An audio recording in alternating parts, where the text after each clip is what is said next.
Peu de congés pour cause de jours fériés pour les braves de cette année. Selon le calendrier grégorien de 2021, les jours fériés reconnus par les autorités malgaches, et donc chômés et payés, tombent pour la plupart en week-end cette année.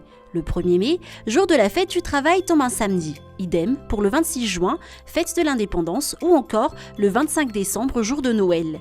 Le 15 août, fête de l'Assomption, tombe cette année un dimanche. Pour jouir d'un congé en milieu de semaine, il faudra compter sur les deux fêtes musulmanes, l'Eid el-Fitr et l'Eid el-Adha, qui depuis quelques années sont décrétés jours fériés et donc chômés et payés pour tous les Malgaches à Madagascar.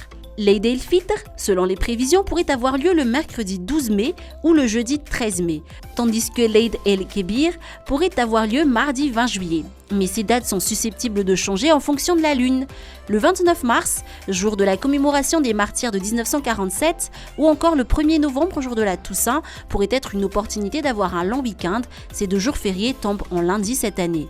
Il reste bien sûr aussi l'opportunité des traditionnels longs week-ends de Pâques ou de Pentecôte, où les lundis qui suivent les fêtes sont toujours chômés et payés. Par ailleurs, cette année, la fête de l'Assomption est célébrée le jeudi 13 mai.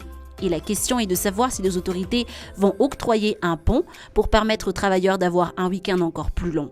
Les tendances ces dernières années sont de ne donner aucune opportunité de couper les semaines de travail, autre que par le hasard du calendrier. Travailler, travailler et travailler sont le leitmotiv des dirigeants.